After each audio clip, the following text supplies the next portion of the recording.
छात्रों का लगातार शोषण हुआ, लगातार पेपर लीक हुए, नौजवान गुस्से में जंतर मंतर पर आकर के बैठा। आज हम सब लोग चिंतित हैं उस घटना को लेकर के जो जंतर मंतर पर हुई। बच्चे उधर के भी पढ़ते हैं, बच्चे इधर के भी पढ़ते हैं।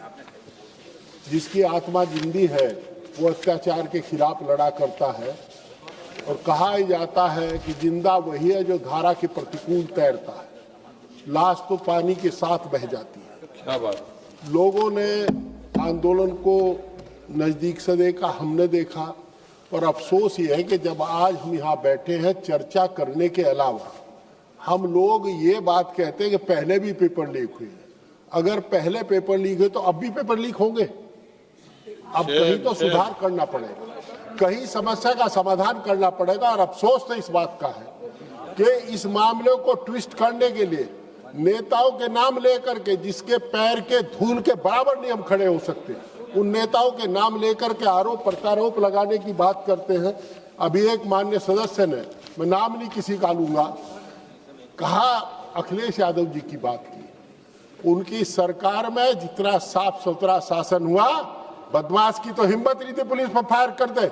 आज रोज फायर होता है यूपी पुलिस पर। मैं नहीं कह रहा, ये रिकॉर्ड कह रहा है क्राइम ब्यूरो का। और जो साफ सुथरा हुआ, उन्होंने कभी नकल की हिमायत नहीं की थी। आदरणीय मुलायम सिंह यादव का नाम लेते हैं, बॉर्डर पर खड़ा हुआ जवान कहता है अगर मुलायम सिंह यादव इस देश का रक्षा मंत्री ना बनता तो हमारा जनाजा, हमारा ताबूत घर ना जाता मेरे घर पर। ये काम किसने किया? आप ज्योग्राफी पढ़िए, आप देखिए, अगर उत्तर प्रदेश में जाएंगे तो गन्ने का किसान कहता है किल्ली मार मार करके कि अगर मुलायम सिंह यादव ना होते तो खड़े कोल्हू का प्रतिबंध कभी ना हटता। हम जानते हैं खंडसारी उद्योग को जिंदा करने का काम किया था। आज इस बात को कह रहे हैं, ये मेरी समझ से पर है। हम लोगों को चर्चा करनी चाहिए। क्या छात्रों पर गोली चली थी? क्या बहन बेटियों के प्राइवेट पार्ट पर डंडा लगाया गया था? उसकी वीडियो चल रही है। जिस प्रकार पीटा गया, मैं 20 तारीख को गया था, मैं 5 बार उस आंदोलन में गया हूं और मेरी 3 पीढ़ी गई है। मेरा बेटा एमएलए पंकज मलिक वो भी गया है और मेरा ग्रैंडसन भी गया है। सब लोग वहां गए हैं, पर क्या हमने ऐसा मंजर नहीं देखा था जिस प्रकार का मंजर देखा आदरणीय डिम्पल यादव जी के नेतृत्व। जब हम वहां गए तो इनकी देख लगा कि भारत में नारी शक्ति जिंदा है, और वहां देख करके जो अदम्य साहस और निडरता के साथ देखा, बेहोश बच्चों को अगर ये पानी ना पिलाते तो शायद वो 2 बच्चे तो वहां जवान तोड़ देते। एक लड़की रो करके कह रही थी कि आप लोगों के सामने अगर वो मंजर दिखा दूं तो आप मुंह फेर करके चल दोगे।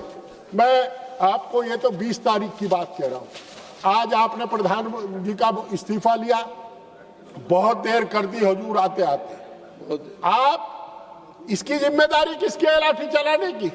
ये बताने में क्या शर्म है कि हम ये कहें कि आदेश किसने दिया था? छात्रों पर गोली चलाने का आदेश किसने दिया था? पैरेड गन क्या होती है वो? ये क्या है? बिहार में AK-47 दिखाई जाती है। आप नौजवान शक्ति को दबा नहीं सकते। केवल ये कहने मात्र से काम नहीं चलता। पहले भी हुआ है, पहले छात्र आंदोलन हुआ था, उसके बाद सरकार बदली गई थी, और मैं दावे के साथ कहता हूं अब भी सरकार बदली जाएगी। दोस्तों, सरकार समाधान के स्थान पर बहाने टोहरे हैं। आप रामपुर में, हम रोज यहाँ सभी मान्य सदस्य इधर का उधर का कहते हैं सरकारी यूनिवर्सिटी बननी चाहिए, यूनिवर्सिटी बननी चाहिए। जौहर विश्वविद्यालय को ध्वस्त करने का काम कर रहे हैं। शर्म आती है ये देख करके। मैं गया था रामपुर, हमने बात की। विश्वविद्यालय की स्थापना 16 में पूर्ण हो चुका था निर्माण, और नोटिफिकेशन हुआ 24 में। मैंने डीएम से पूछा क्या नोटिफिकेशन पिछली डेट से लागू करने का प्राविधान था? अगर नहीं जी, और उसके बाद डिमोलिश करने की कार्रवाई कर रहे हैं। शर्म आनी चाहिए। आप जो शिक्षा के मंदिर है उनको ध्वस्त करने का काम बंद करो, शिक्षा को बचाने का काम करो, और देखे जिस ओर जवानी चलती है उस ओर जमाना चलता है। आप अभी तो मैं शुरू भी नहीं हुआ, आप अभी बटन पर हाथ धर रही है। देखे, ये इस तरह का काम सरकार को शोभा नहीं देता। और जिस प्रकार सीबीआई जांच तो कितनी होली इन मामलों की, आज तक कोई कार्रवाई हुई? फास्ट ट्रैक कोर्ट की बात है, आपने उसमें कोई प्राविधान सुधार का तो किया नहीं।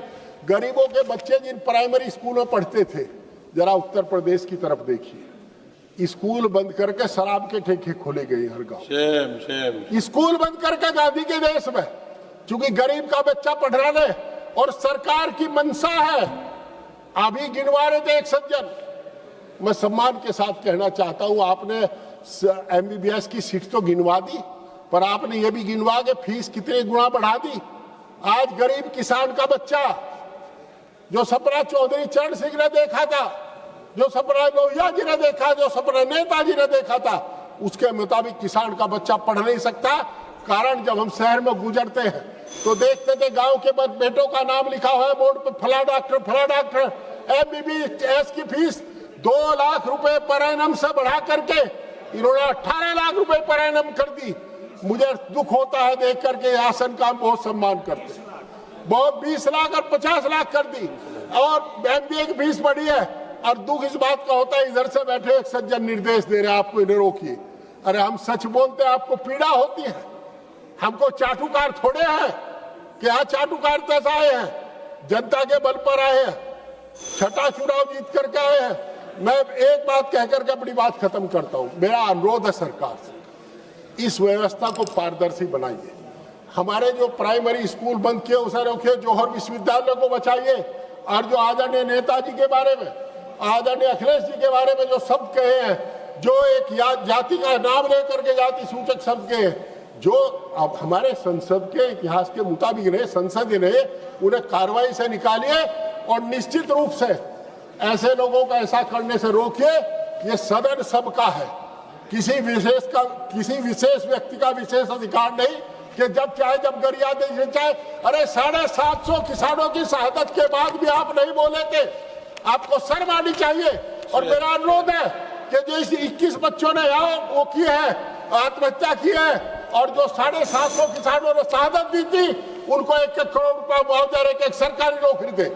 आप किसान विरोधी है, नौजवान विरोधी है, आप गरीब विरोधी है, आप हर उस व्यक्ति के विरोधी है जो कमेरों का वकील है। हम कमेरों का वकील है।